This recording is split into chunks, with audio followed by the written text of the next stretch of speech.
Carolyn Dube here. I am playing today with this paper that I made a long time ago, found in a drawer, and it called to me. So I am just going to glue it down with some tacky glue as a place to start in this jumbo journal that I've got. And then what I decided to do was play with Sue Pelletier's Loose Woman stencil from over at Stencil Girl. And I've got that see her very prim and proper woman, and then I've got this crazy, free, loose, wonderful woman. Well, she needs a little sparkle. So I'm going to glitter her up using just some plain old tacky glue. I'm going to squirt that in. I'm going to fill in the lines, staying somewhat on the lines because why waste glue? I know that's where I want it to go. So I'm kind of filling in around the shape of her. It's not going to have to be perfect because I am going to push the glue in more formally. But this kind of just gets it so it's in about the right place. This is just plain old basic tacky glue, nothing fancy about it. I do like doing this with tacky glue because it's easier to squirt and put where I want it. And once I've got enough on there, and if I need more, I can just squirt more on. So we'll see if this is going to be enough for what I'm doing. So now I'm just going to scrape the credit card across it, and what I'm really doing is forcing the glue down into those lines.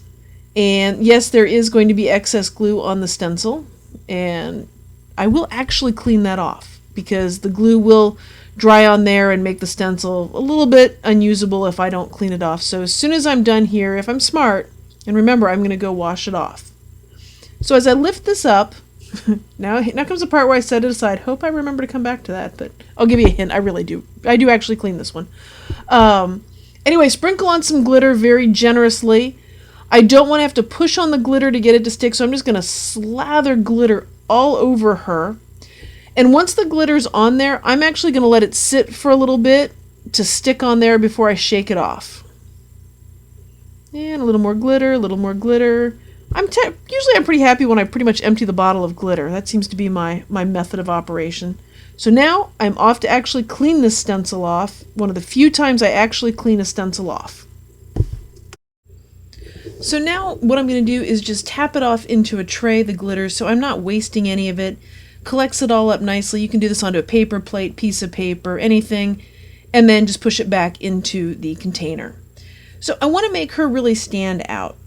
So I took some white paint and am just sort of filling her in, not very precisely, just kind of having fun in there. The glitter makes a great sort of wall to keep the paint contained in there.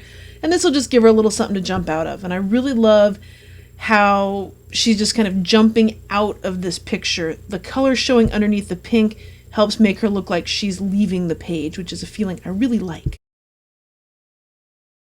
So now I'm going to add some journaling on this. I'm using a Posca paint pen, which has great coverage. But the journaling that I'm doing here is really significant to me because I've got that shape of the woman over there that's very traditional and straight-laced. And I've recently decided to leave my traditional job and do art full-time. So it's kind of me jumping off the page, or at least me symbolized by that. I don't run around in a glittered bathing suit, just so you know.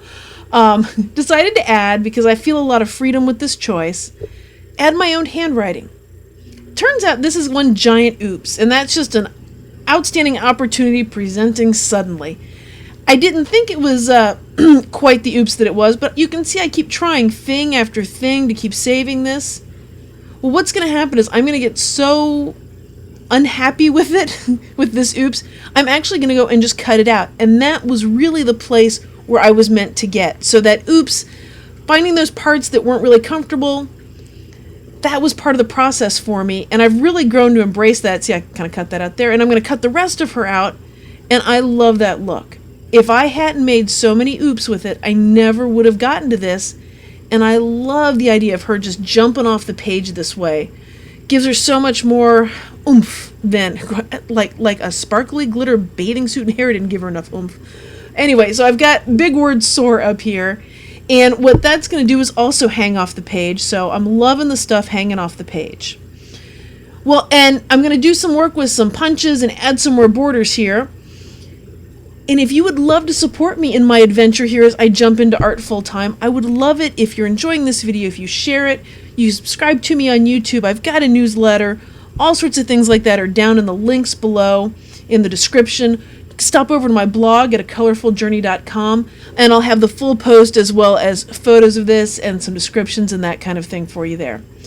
And, you know, as I'm looking at this and I'm trying, the papers weren't all the same length, and I actually grew to like that because I'm like trimming it up. It just gives it this sort of wonky, fun, free feeling, and that's really what I wanted, was to capture that freedom in this. And I think I have in the end with this sort of crazy glittered bathing suit woman. And I don't know if I mentioned, she is by Sue Pelletier over at Stencil Girl Products. Great stencils to play with. So I've got it. You can see how it lifts up. I love this one. So, well, thank you for watching. So glad you came along and played with me. And hopefully you will find some time to grab a little glitter and soar yourself.